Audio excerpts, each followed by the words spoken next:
voix n'est pas faite pour être parfaite, elle est faite pour être vraie.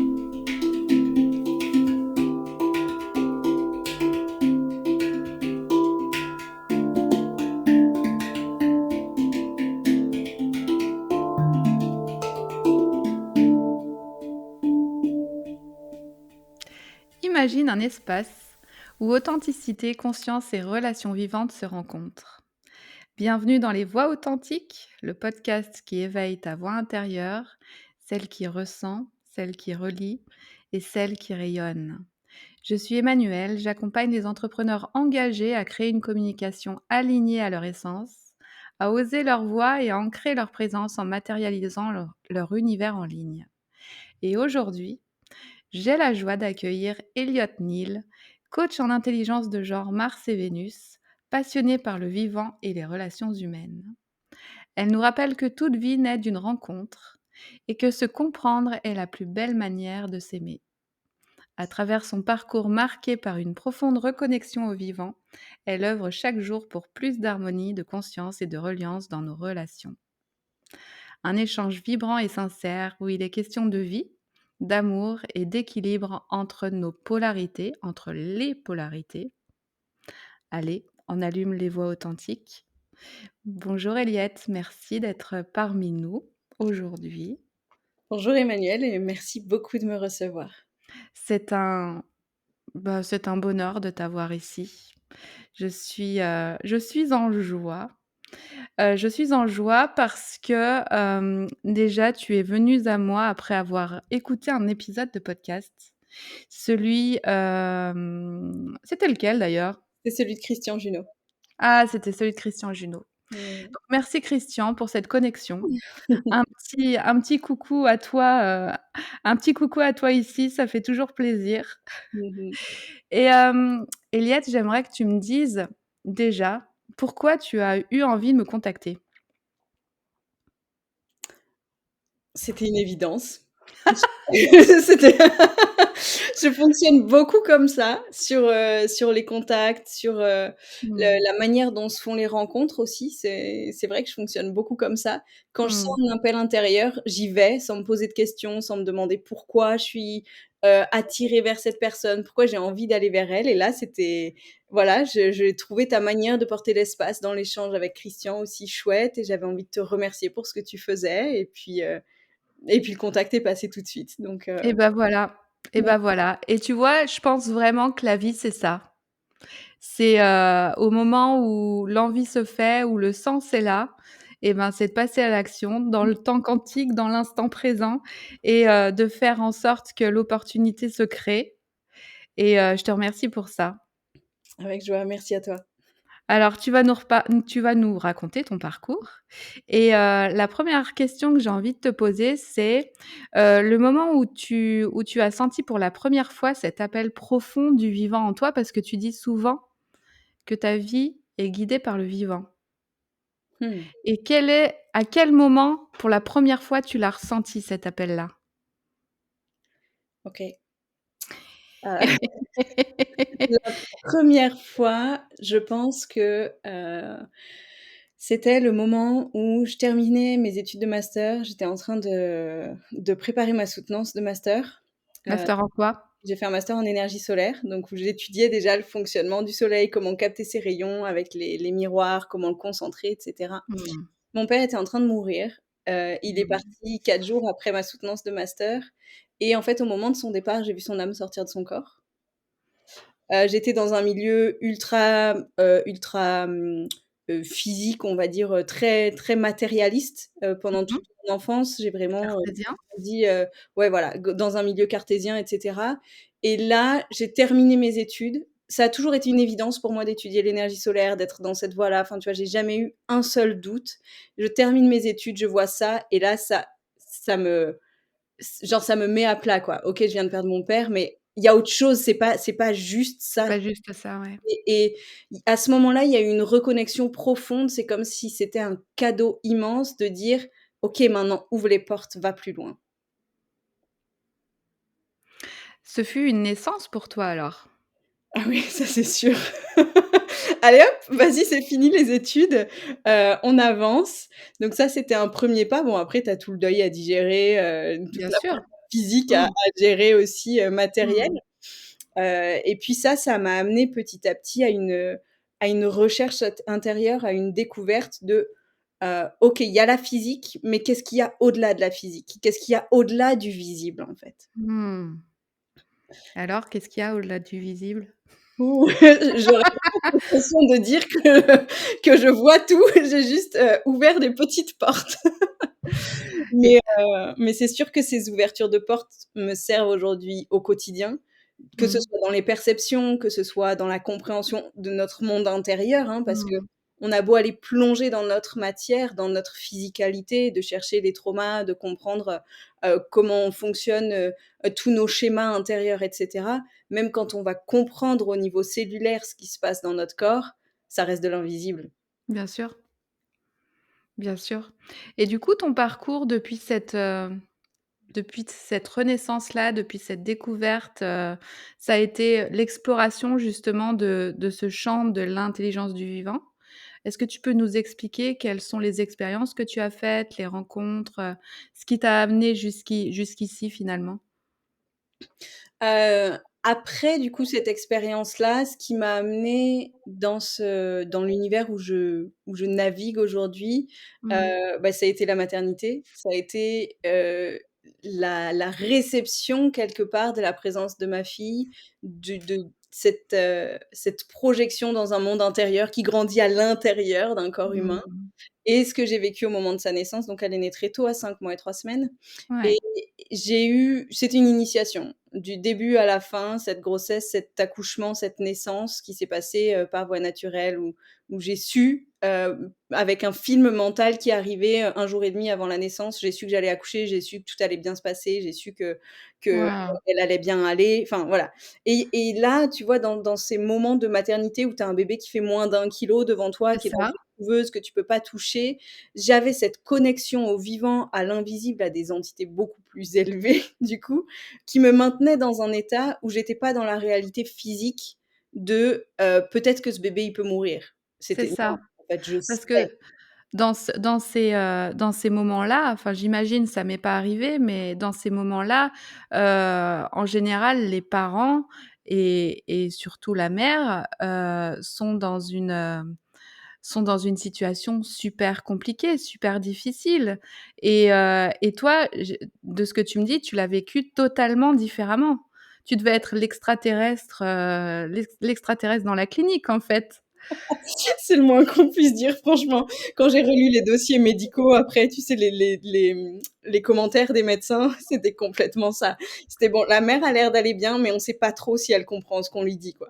Moi, Ah j'étais punaise. émerveillée par tout ce que les médecins racontaient sur le fonctionnement du corps humain, tu sais, et c'était des internes qui nous racontaient un peu et du coup, moi, j'allais parler à ma fille, je lui racontais comment il fallait qu'elle finisse de fabriquer son corps, enfin, tu vois? En fait, moi, j'étais dans un élan de vie, j'étais traversée par cette vie et c'était inarrêtable, en fait. Mmh. Certes, elle était sortie de mon ventre, mais elle avait encore tellement de choses à construire, qu'elle avait du coup besoin de faire par elle-même, où j'étais plus là, pour elle de la même manière, ou en tout cas j'étais Mmh. là de l'extérieur. Mmh mh. Et ben, cette vie continuait, en fait, et elle a continué pendant 2 mois avec ces fréquences hyper élevées, où j'étais là, où les gens autour me disaient: «Mais tu es sûre que ça va?» Ouais, c'est ça. Limite, c'est la folie s'est emparée de toi, quoi. Ouais, c'est ça, c'est ça. Donc tu étais j'ai pas envie de dire dans un état, mais dans une sur une fréquence différente, en fait. Tu étais Oui, dans une dimension différente, mais tu étais totalement présente à toi. j'étais très présente à ce qui se passait, mais il y Ouais, avait 0 espace de peur. ouais, Il y avait de la place que pour l'amour. Il y avait pas ouais. de place pour ce qui peut mal se passer. Il y avait que de la place pour c'est ici et c'est à chaque instant et tout ce que j'ai à faire, c'est d'être là, connectée avec toutes les plus belles énergies autour et laisser passer, traverser la vie. Mmh. C'est fort ce que tu nous racontes et là, ta fille, elle a quel âge aujourd'hui? 9 ans et demi. Mmh. Donc ça va faire 10 ans. Ouais, c'est ça. 10 ans plus tard, Ça va faire 10 ans que le début de ma grossesse était début novembre et on est début Et novembre bah, voilà. dans ce podcast, tu vois? Donc voilà, c'est assez intéressant. Un beau petit cycle Mmh mh. et du coup, avec 10 ans de recul, qu'est-ce que tu as découvert? Une immensité de capacités cachées à l'intérieur de chaque être humain. Ce parcours de maternité, il m'a permis, d'arriver là où j'en suis aujourd'hui dans la construction de ma vie autant personnelle que professionnelle. Mmh. Puisqu'aujourd'hui j'accompagne du coup, que ce soit les couples dans leur connexion, dans leur reconnexion Mmh aussi. mh. Mais, mon idéal principal derrière, c'est vraiment d'amener une conception consciente.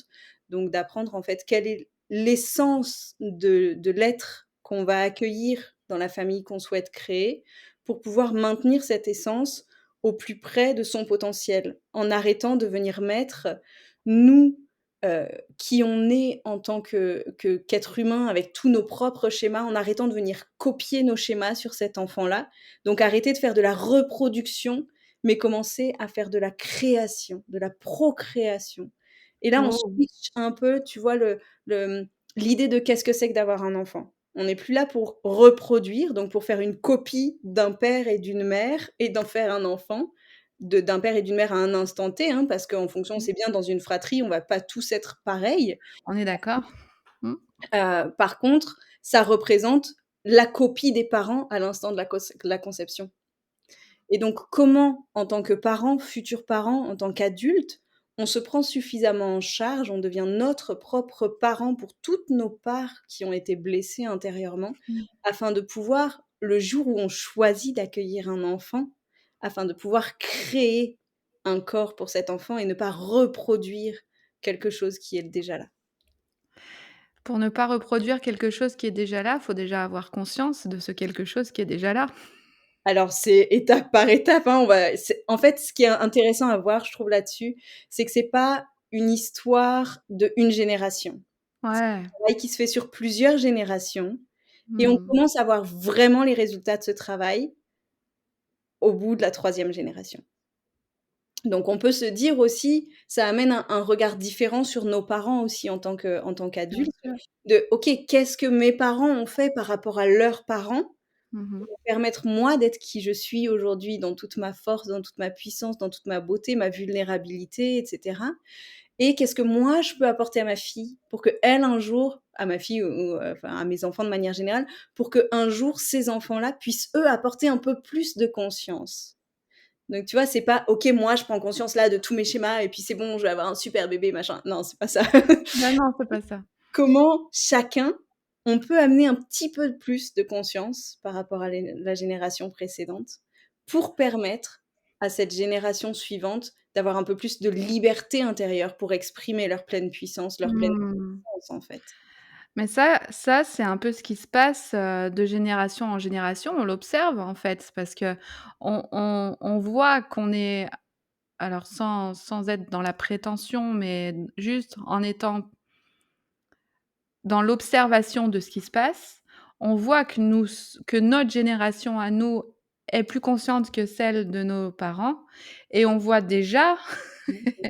que la génération de nos enfants l'est beaucoup plus que nous Ouais, carrément.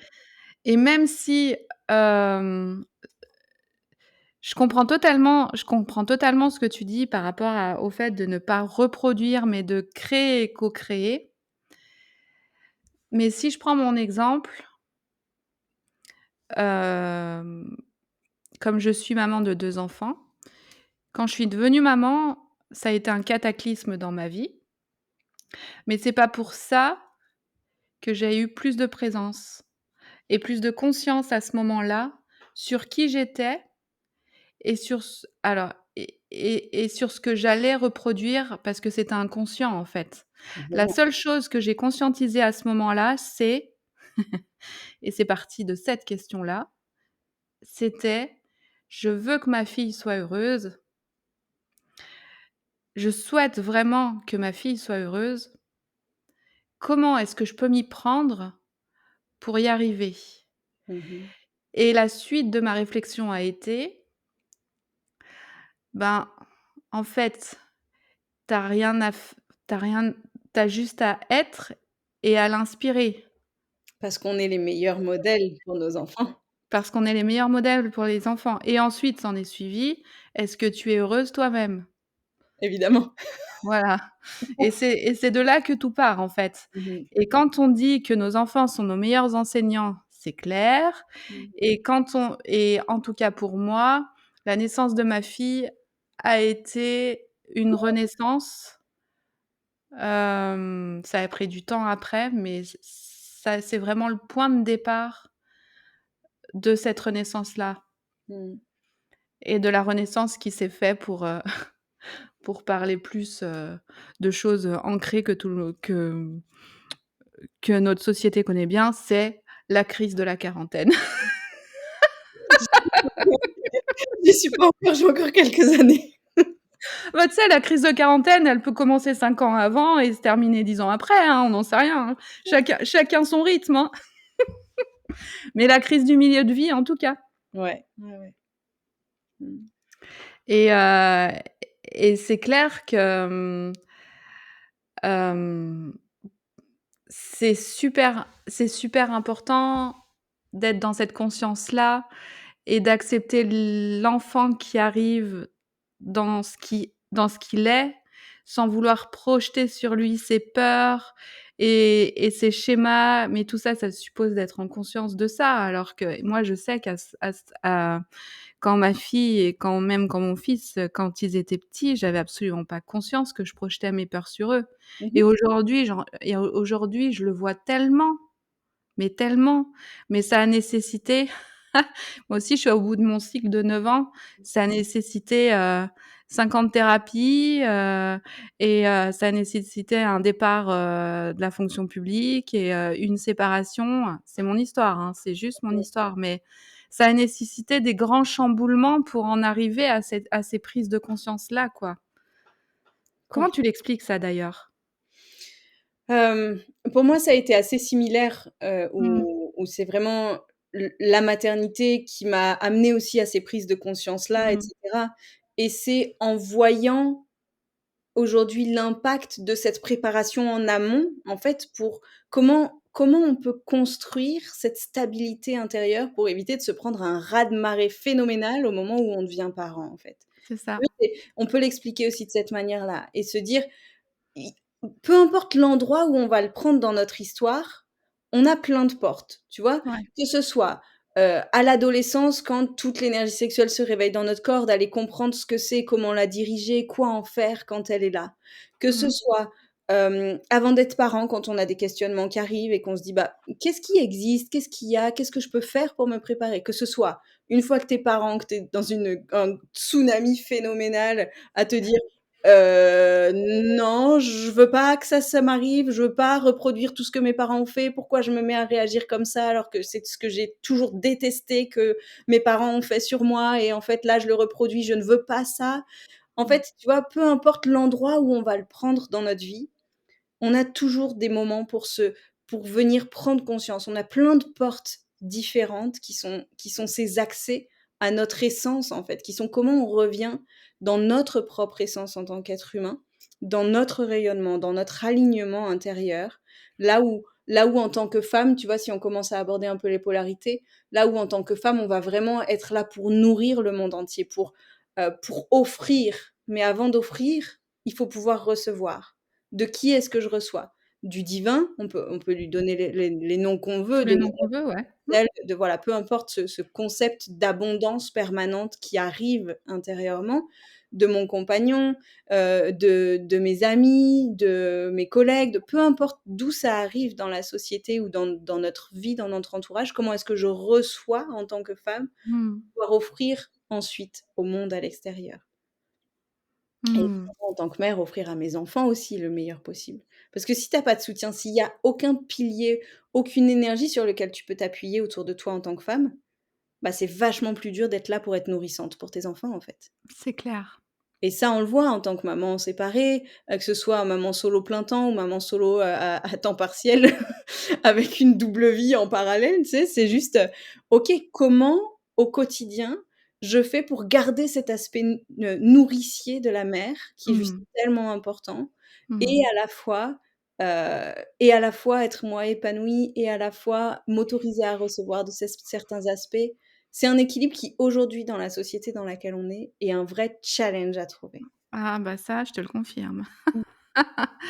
Je te confirme, cet équilibre est super est difficile à trouver et je dirais que c'est sans arrêt et c'est la vie. Tu me diras des hauts, des bas et c'est l'équilibre, ça serait pas apprendre à surfer sur la vague, en fait? Ça serait pas juste apprendre à se laisser traverser par ce qui est, hem, quel que soit ce qui arrive de l'extérieur, mais essayer de garder le calme à l'intérieur quoi qu'il arrive? Mmh. Hem et je le vois tellement, dans le quotidien, alors je crois que j'ai rarement parlé comme ça de moi dans un podcast et et tu me fais parler, c'est fou! C'est l'effet Elliott, voilà. Bah ouais, mais c'est ça, mais c'est le contraire normalement. Mais qu'est-ce que je disais? Oui, l'équilibre,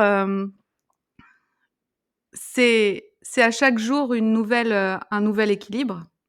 Complètement, surtout en tant que femme et ça, c'est quelque chose qui est super beau à comprendre. En tant que femme, on a une nature cyclique et notre cycle, Mmh. il est sur la lune, donc il est sur 28 jours à peu près en fonction des femmes à quelques Mmh jours mh. près et on va avoir ces vagues à différents moments du cycle en fonction de nos hormones, donc de notre, physiologie au niveau de notre corps, comment il va fonctionner, comment on va savoir surfer ces vagues en effet, mais comment on va savoir aller chercher le soutien dont on a besoin pour pouvoir les surfer.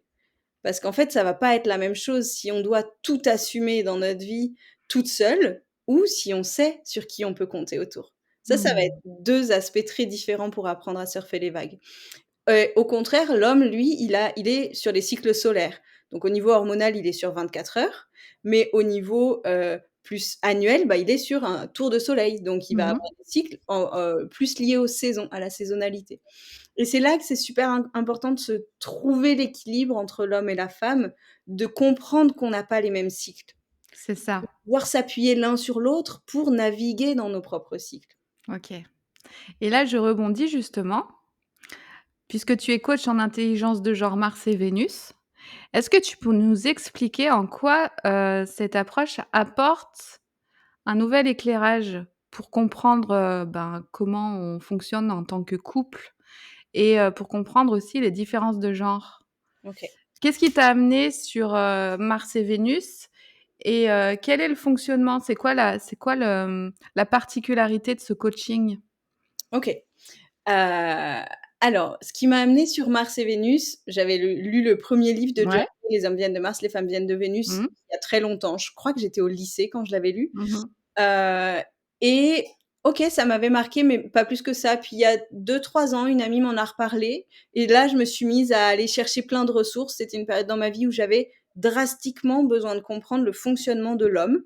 J'étais là donc en fait, j'ai eu un modèle où la femme doit tout faire toute seule, elle peut pas compter sur quelqu'un d'autre et à la fois, j'ai des relations dans lesquelles j'ai besoin de comprendre le fonctionnement de l'autre sexe. Je vois qu'il y a des choses qui ne fonctionnent pas. Donc ça a vraiment commencé par cette recherche intérieure impérieuse, tu sais, de se dire: Mmh. «OK, là, j'y comprends rien à ce monde, qu'on se rentre dedans en permanence et c'est pas possible. Je veux Ouais. trouver des solutions» et je me suis mise à écouter John Gray parler. Il y a plein, plein, plein, plein de vidéos en anglais. Il y a très peu de choses en français. On est en train de développer avec une autre coach, française, on est 2 pour l'instant. Donc ça se développe un tout petit peu en France. Vaste programme. C'est ça et on est en train de développer une chaîne YouTube pour pouvoir partager Trop justement bien. toutes ces petites, astuces-là au quotidien, Mmh. comment on l'applique, bah, dans le quotidien des relations, en fait. Et ça a été un peu le démarrage du fait que j'ai plongé dans cet univers-là.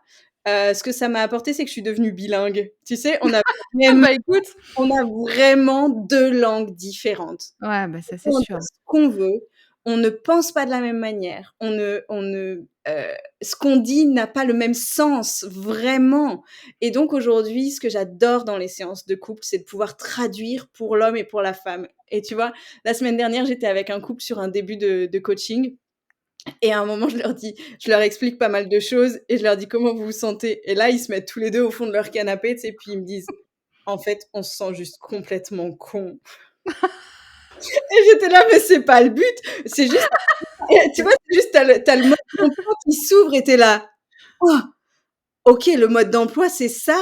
On n'a Ouais, vraiment rien compris on l'un à a l'autre». vraiment rien compris. Donc tu vois, ce couple qui a tellement d'amour l'un pour l'autre, et c'est pareil pour quasiment tous les couples que j'accompagne, il y a toujours Ouais. un moment où tu es là: «Oh, c'est ça la traduction de ce truc-là que j'ai jamais compris comme ça».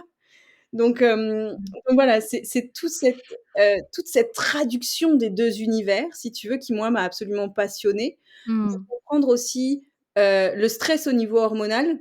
Enfin, tu vois, dans la société d'aujourd'hui, on est soumis à 70 du temps à des taux de cortisol élevés. Donc le cortisol, c'est l'hormone du stress qui est la Au plus secours. importante pour nous. Donc on Mmh. n'est plus en train de vivre, on est en train de survivre et moi, je suis vraiment partie de cette compréhension-là avec, en écho à cette hormone de stress, comment les femmes réagissent au niveau hormonal, comment les hommes réagissent au niveau hormonal et à quel endroit on fait des ponts pour se comprendre. Parce que nos réactions en cas de stress sont opposées et on veut toujours offrir notre meilleure solution à l'autre. Donc on va toujours offrir quelque chose qui, en fait, va faire exploser le stress, les tensions, la colère et cetera encore plus. Donc c'est vraiment cette approche-là de comment on arrive à écouter l'autre dans son propre langage, avec ce dont il a besoin au moment où il en a besoin. Et en tant que femme, comment est-ce que j'arrive à exprimer ce dont j'ai besoin au moment où j'en ai besoin? Et pour une femme, exprimer ses besoins, demander de l'aide, c'est les choses qui sont parmi les plus difficiles parce qu'entre femmes, on a cette espèce d'intuition qui sait quand l'autre a besoin de soutien, qui sait quand l'autre Punaise! veut que je fasse ça. Je suis pas toute seule alors. Mais non, c'est juste toutes les femmes qui fonctionnent comme ça. Oh mon Dieu. On n'a pas ça. Donc on ne peut pas demander à un homme d'avoir ça pour nous. C'est à nous, en tant que femmes, d'apprendre à l'exprimer. Exactement. Et ça, c'est un des points clés vraiment, vraiment, vraiment sur les échanges et les différences entre hommes et femmes. Heu, il y en Donc la femme qui a du mal à exprimer ses besoins et à et demander l'homme, et l'homme, il a besoin de reconnaissance. il a besoin de reconnaissance. Il a besoin de reconnaissance dans toutes les petites tâches. Plus ça va être quelque chose de petit et à nos yeux de femmes insignifiant, plus il va avoir besoin de reconnaissance. Parce que c'est son carburant, la reconnaissance. Et tu sais, on a tendance à dire: «Ah, c'est bon, il a vidé le lave-vaisselle, je sais pas, enfin, ça va quoi, moi je le fais tous les jours». Tu vois? Mmh. Ce genre de Mmh. Mmh. phrases-là que toutes les femmes ont en tête Mmh. pour le moindre petit truc. En fait, l'homme, à chaque fois qu'il fait un truc, il a besoin de reconnaissance. Parce que c'est son Mmh. carburant, parce que ça va booster sa testostérone, parce que c'est vraiment ça qui va le faire avancer. Tandis que nous, en tant que femmes, vu qu'on porte les générations suivantes, qu'on a ce truc d'amélioration permanente d'une Mmh. génération à l'autre, on va plus fonctionner à: «En fait, là, tu as pas fait assez bien. OK, là, c'est bien ce que tu as fait, mais si tu améliorais ça, ce serait mieux». Tu vois? Et c'est ça qui va nous faire grandir, nous, en tant que femmes. Donc c'est souvent ce qu'on a tendance à proposer à l'homme quand il fait quelque chose. «Ah ouais, tu vidé le lave-vaisselle, mais en fait là, tu pas bien fait comme il fallait», tu vois? Et tous Mmh. ces petits genres de trucs, ça va casser le couple au fur et à mesure du temps, des semaines, des mois, des années. Ça, dans le quotidien, ouais. Bah, dis donc. Et c on aurait tendance à dire: «Ah, c'est des clichés», mais en fait, c'est vrai. Enfin, quand tu appliques ça au niveau hormonal, à la compréhension de, en fait, quel geste ou quelle phrase vient faire quoi dans le corps de l'un ou de l'autre, Ouais. bah, tu vois que ça c juste quand tu Bah, apportes oui. cette connaissance-là, tu es juste: «Ah!» Ce qui fonctionne pas, c'est quand, la femme est trop dans son masculin ou quand l'homme est trop dans son féminin. Alors là, il va y avoir une espèce de certaine, ouais, une certaine déconnexion de: «Non, mais nous, on fonctionne vraiment à l'opposé». OK, et quel est votre niveau de stress aujourd'hui dans votre relation? Et revenir à la réalité hormonale de notre corps physique, honorer le corps dans lequel on est arrivé sur terre, dans lequel on est dans cette incarnation, tu vois? Et aller réapprendre en fait Mmh. cette connexion à nos hormones. En fait, tu ramènes tout au corps. Tout est ramené au corps C'est ça. et alors qu'aujourd'hui, on est totalement dans notre mental et notre corps est complètement, à côté, en fait. Mmh mh. Mmh. Il est pas du tout dans il est on parle pas de comment dire? De notre entièreté, on c'est le mental qui prend toute la place. On a tendance à aller déconnecter toutes les parties de notre être, tu vois? Autant avec tout ce qui se passe au niveau de la spiritualité où moi je me suis un peu, je dirais entre guillemets «perdue» dans un monde spirituel pendant quelques années, tu vois? De dire: Mmh mh. Mmh. «Non, non, il y a que le vibratoire, il y a que le spirituel Mmh. qui compte». Bah non, en fait, tu es dans la matière, Bah faut oui, avoir un salaire, faut manger, faut en c'est fait, ça. tu es venue dans un corps dans la matière et quand tu vois, les corps, c'est un peu comme des poupées russes. Tu as le corps physique, tu as le corps émotionnel, tu as le corps mental, tu as le corps astral, tu as le corps causal et cetera et cetera. Mmh. Mmh. Donc dans tous ces corps-là, il y a une connexion entre chacun et si ça déconne au niveau du corps physique, c'est le dernier maillon. Donc oui, on va aller chercher au-dessus, dans les émotions. Donc oui, on va aller chercher dans le mental. Mais il y a aussi une manière d'être vachement plus doux et compréhensif avec notre corps physique, c'est de respecter sa physiologie, de respecter la merveille de cette machine avec des trilliards de cellules qui fonctionnent sans qu'on ait à y penser pour quoi que ce soit. Et comment est-ce qu'on s'y reconnecte à cette merveille de machine quand on est complètement déconnecté alors? Quand on est complètement déconnecté, la première chose, ça va être de revenir dans la sensation par des choses simples. Ça peut être par Mmh. de la respiration, ça peut être très simple. OK, là, je sens que je vais pas bien. Je viens juste mettre ma conscience dans ce contact entre mon doigt et ma main.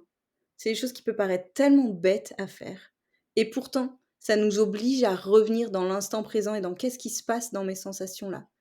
Bah, je sais pas, je suis déconnectée, je sais plus ce que je ressens, je sais plus ce qu'il y a dans toute ma vie, je sais pas ce qui me ferait du bien. OK, on va commencer par des toutes petites choses. Mmh. Toutes petites choses. Plus la déconnexion est grande, plus il faut revenir vers des choses accessibles, tu vois?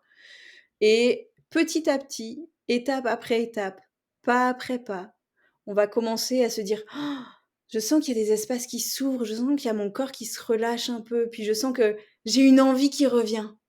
Et petit à petit, tu commences à te reconnecter à ces envies-là. Petit à petit, tu commences à te reconnecter à: «OK, je sens que là, mon corps, il est pas confortable dans cette situation. Si je l'écoute, qu'est-ce qu'il me raconte? Mmh. OK, bah, là, j'ai une tension au milieu du dos. Si je l'écoute, que je vais respirer dans cette tension, qu'est-ce qui se passe? Ah, bah, il y a telle émotion qui est là. OK, si je l'accueille, qu'est-ce qui se passe? OK, bah, je vais voir quelle est le la situation à l'origine qui là vient plutôt du plan mental du coup et donc tu remets du D'accord. lien entre tous les corps, entre tous les plans. OK. Alors juste un contact. La simplicité, hein, finalement. C'est ça, On revient à la simplicité. ouais. Un contact, un peu de silence, Une respiration, une respiration. mettre le téléphone de côté, Mmh. détendre pour quelques heures, quelques tu Mmh. vois, tu sais, juste s'autoriser de temps en temps dans la journée: «OK, je mets mon téléphone en mode avion, le monde va pas s'effondrer». Reconnecter à la nature peut-être aussi? Ouais, il y a plein, plein de manières après, tu Ouais. vois? Je veux dire les outils sont infinis. Et il y a aussi autre chose que j'aime bien, c'est de revenir sur notre cycle hormonal, donc de vraiment venir le recomprendre où on en a été coupé. Il y a des Carrément. générations entières sous pilule. Tu vois, ça commence un peu aujourd'hui à avoir plus de questionnements sur qu'est-ce que c'est que la pilule? Est-ce que je le veux? Je la veux pas? Moi, j'ai une chance inouïe, j'ai jamais pris de pilule de ma vie, et du coup, j'ai toujours été en contact avec ce cycle-là. Heu et venir reconnecter avec toutes nos phases, avec les moments où on a plus d'énergie, les moments où on en a moins, les moments où on a besoin d'être plus intériorisé, Mmh mh. les moments où on a besoin de plus de contact. Mmh Tu mh. vois, reconnecter à tout ça, Mmh mh. nos besoins en fonction de nos phases de cycle, nos besoins hormonaux, de comment on va chercher du soutien autour de nous en fonction Mmh. de telle et telle phase de notre cycle, et d'apprendre à reconnecter avec nos sensations physiques. Mmh. Déjà, quand on arrive là, tu as fait un sacré bon bout de chemin. Ouais. Et ta devise, si je me trompe pas, c'est: «Œuvrer pour le vivant et l'harmonie». Mmh mh. Dans tes accompagnements, comment ça se traduit ça? Œuvrer pour le vivant et l'harmonie pour qu'un couple soit harmonieux, c'est important déjà que chacun soit harmonieux en lui. Donc dans tes accompagnements de couple, comment est-ce que tu fonctionnes, pour leur permettre de retrouver l'harmonie entre eux?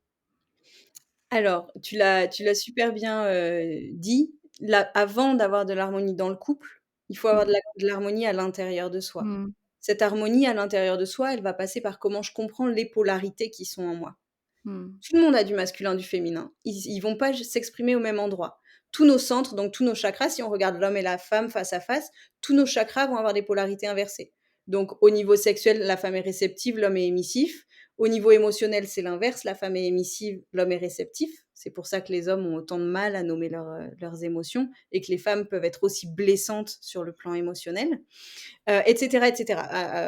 On inverse les polarités à chaque fois qu'on change de chakra ou de centre énergétique. Et du coup, ça va être d'abord d'aller ressentir en soi où sont ces polarités, comment les harmoniser en soi et ensuite, une fois qu'on trouve cette harmonie en soi, on peut la travailler aussi dans le couple. Donc tu les accompagnes pour retrouver ces polarités en chacun d'eux, en fait, Mmh. d'abord? C'est ça. Sachant Mmh. que dans tous les accompagnements de couple, il y a du couple, mais il y a de De l'individuel. l'individuel. On ne voit pas que en couple, les Bah, couples. oui, oui. Parce qu'on travaille toujours sur chacun, parce que chacun a besoin d'un espace Mmh. pour être vraiment écouté, Bien surtout sûr. dans un espace où, bah, oui, il y a un peu de tension, là, en fait, moi, je Mmh. me sens pas comprise. Et ben, dans un espace de couple, ça peut aussi être trop confrontant à dire. Donc il y a des Mmh. besoins que chacun travaille sur lui, sur lui, sur elle, sur ses propres espaces intérieurs et OK, une fois qu'on sait où on en est intérieurement, comment est-ce qu'on construit ensemble ce vers quoi on a envie d'aller? Mmh. Dans quelle direction on se rejoint l'un et l'autre pour construire? C'est beau, ça fait envie. Et si tous les couples étaient, vivaient dans l'harmonie, le monde serait différent. Ah oui, ça c'est sûr. Et ça voudrait dire qu'on vit chacun l'harmonie à l'intérieur. On en est loin, hein, madame, on en est loin, hein. Il y a du boulot. Il y a beaucoup de boulot et justement, cette disharmonie finalement, elle vient alors tu vas me tu vas me dire si tu es d'accord avec moi, mais elle vient souvent, des espaces meurtris de l'enfance? Complètement, complètement. Hem, Comment nos blessures d'enfants aujourd'hui, elles peuvent influencer nos relations d'adultes et nos vies d'adultes? Tant qu'on les a pas conscientisés et mis en lumière, énormément. Mais On va comment ça se fait qu'elles sont encore présentes, alors qu'on est adulte finalement et qu'on n'est plus enfant? tant que tu as pas fait le travail d'être ton propre parent intérieur, tu continueras à agir dans tous les espaces difficiles, dans tous les espaces de tension, de trauma, avec cette part Ah, d'enfant en toi. avec cette part d'enfant. Il y a une image que j'aime, beaucoup partager dans tout le cheminement que j'ai eu pour comprendre l'incarnation de l'âme, notre rôle en tant que parent et cetera. C'est vraiment de avant l'incarnation, il y a cette essence, il y a l'âme qui Mmh. va venir s'incarner, passer par tout ce cheminement-là, la rencontre du couple, la conception et cetera et cette essence, elle vient s'attacher au niveau de notre poitrine, au centre de notre poitrine, au niveau du chakra du cœur et en fait, tout au long de notre enfance, à chaque fois qu'on va être blessé, on va vouloir la protéger cette essence. Parce que c'est ce qu'il y a de plus important et donc, dit: «Ouais, OK, les garçons, ils peuvent pas pleurer». Bon, bah, OK, garçon, j'ai pas le droit de pleurer, donc à chaque fois que j'ai une émotion qui vient, ben, je la cache et elle doit pas sortir, tu vois? Et tous ces trucs-là, de: «OK, si j'agis comme ça, je ne suis pas assez bien. Si Mmh. j'agis comme ça, je ne serai pas aimé. Donc c'est dangereux de pas être aimé. Donc je vais cacher ça. Je vais cacher qui je suis au monde extérieur» et donc on finit par faire une grosse carapace autour de cette lumière intérieure. Donc un des premiers chemins pour moi, c'est de venir reconnecter avec cette étincelle-là, avec ce soleil intérieur et donc là, je fais le lien avec ce que j'ai fait comme étude et ma manière d'avoir capté le soleil avec des miroirs, tu vois? Carrément. Heu, de comment on va travailler de manière quantique à aller se repositionner à l'intérieur, au centre de cette étincelle pour la ressentir, pour sentir le calme, la paix, l'harmonie, cet amour infini qui est là Mmh. et venir le faire émaner dans toutes nos cellules. Venir en fait quelque part réécrire, réencoder toutes les images qui ont été stockées au niveau cellulaire dans tout notre corps. Dans le chakra du cœur, En partant de ce soleil intérieur. en partant, ouais. Dans D'accord. toutes mes séances de transformation vraiment Ouais, que j'ai intégrées du coup au sein du ouais, coaching, au sein de mes séances de coaching, qui sont des accompagnements sur la durée, hein, sur du bien moyen sûr. long terme. Mmh. Heu, Toutes ces séances de libération émotionnelle que je propose, on part toujours systématiquement du soleil intérieur et une fois qu'on est là dans notre essence, dans notre puissance, qu'on sait qui on est là, qu'on ressent cette plénitude et cette inarrêtabilité quelque part, tu vois? À Mmh. partir de là, on peut aller accueillir nos images, stockées dans nos cellules qui nous empêchent aujourd'hui d'avancer et d'être pleinement ce qu'on a besoin d'être. Merci. Merci beaucoup pour tes mots. Moi, ils me font ça résonne beaucoup et ça vient vibrer à l'intérieur, hein. Bah, J'espère que pour les auditeurs, ce sera la même chose. Hem, j'ai encore quelques questions parce qu'on a parlé des dysfonctionnements du couple, mais finalement, quand 2 êtres se rencontrent vraiment, il y a quelque chose de plus grand qui peut naître. mmh mh. Et pour toi, qu'est-ce qu'un couple conscient? Qu'est-ce qu'un couple qui est relié au vivant et relié finalement à l'amour? Je pense que c'est quelque part une illusion de croire que seul l'amour peut faire fonctionner un couple, Mmh mh. et je pense que l'amour, c'est pas ce qu'on ressent quand on se rencontre, Mmh mh. que l'amour, il se construit et qui grandit à chaque pas qu'on va faire ensemble sur le chemin. À chaque pas où on va se connaître un petit peu mieux dans notre vérité, dans notre authenticité, dans la réalité de tout notre être, qui va faire qu'on va construire cet amour ensemble, que peu importe là où l'autre est blessé, peu importe là où ça va pas pour toi, on va se retrouver parce qu'on va avancer ensemble comme une équipe. On devient des partenaires et c'est plus juste: «OK, il y a eu une connexion, c'est magnifique» et cetera. Des connexions d'âme, on peut en avoir avec plein de gens. Ouais. Libre à nous de savoir ce qu'on en fait. Et là, trop souvent, on se trompe, on se laisse embarquer dans toutes ces belles histoires d'âmes jumelles, de trucs et de machins.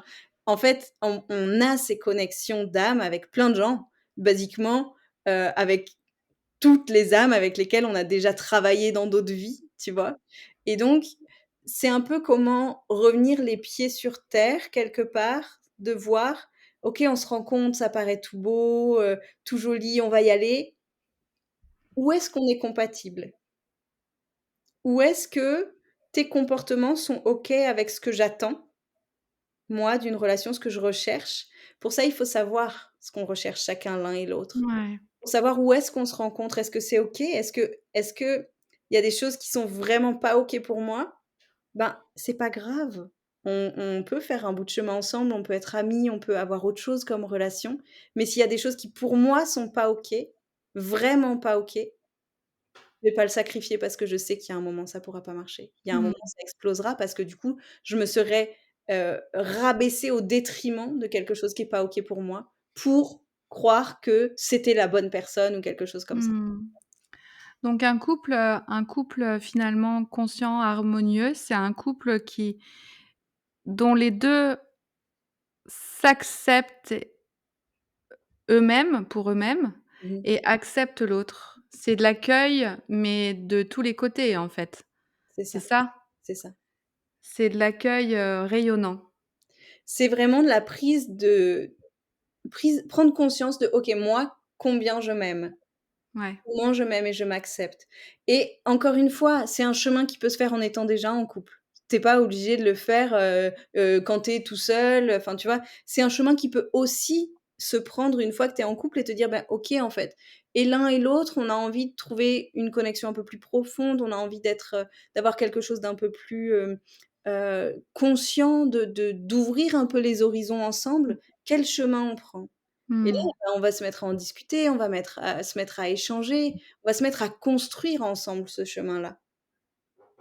Donc peu Mmh. importe encore une fois l'endroit où on en est dans nos relations, Ouais, bien sûr. c'est Mmh. juste un choix intérieur. Par contre, c'est sûr que s'il y en a qu'un des 2 qui le fait, là, ça va créer beaucoup de dissonance. C'est ça. Un choix est aimer est un choix intérieur. Mmh. Ça, c'est sûr, à chaque instant. Tu sais, c'est un Mmh. peu comme quand tu es parent, en fait. Tu es là avec ton enfant, tu en deviens responsable. du coup, tu es obligé intérieurement de trouver d'un moyen, ou d'un autre, un chemin pour l'aimer. Alors heureusement, c'est quand même suffisamment bien fait pour que souvent, dans la plupart des cas, ce soit facile d'aimer son enfant.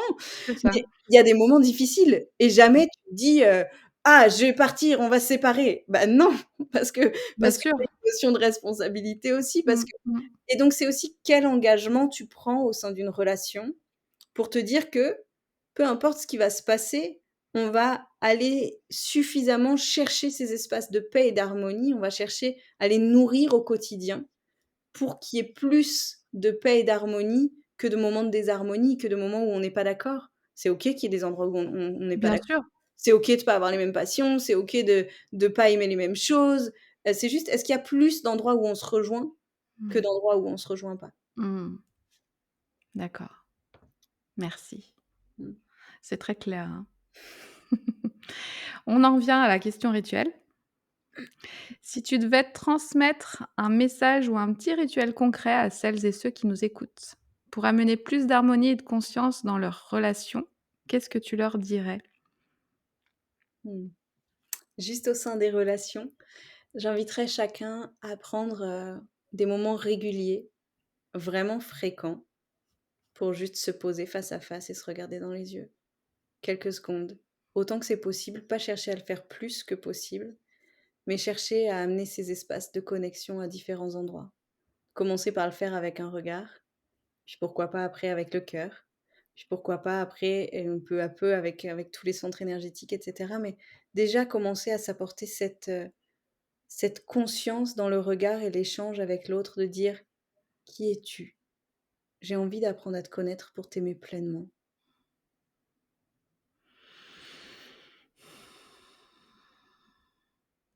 Je peux pas faire autre chose qu'un silence après ça.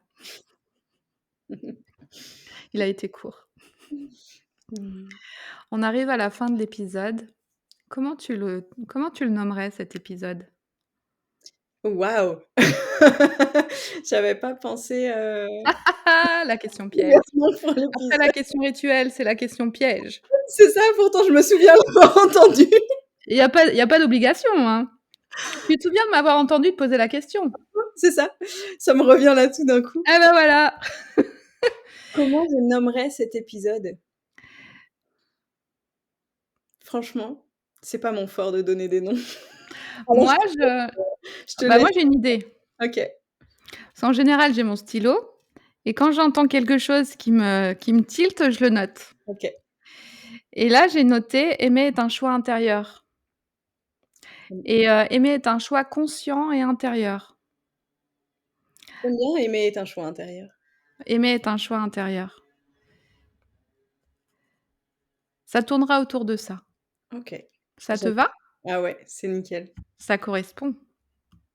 Mmh mh. En tout cas, merci beaucoup pour ton partage, pour tes mots, qui étaient très ancrés et en même temps, pleins d'amour. Mmh. Merci beaucoup pour ta présence. Merci Emmanuel, merci pour tout ce que tu fais et tout ce que tu partages. Merci beaucoup de m'avoir, reçue ici aujourd'hui. Avec grand plaisir.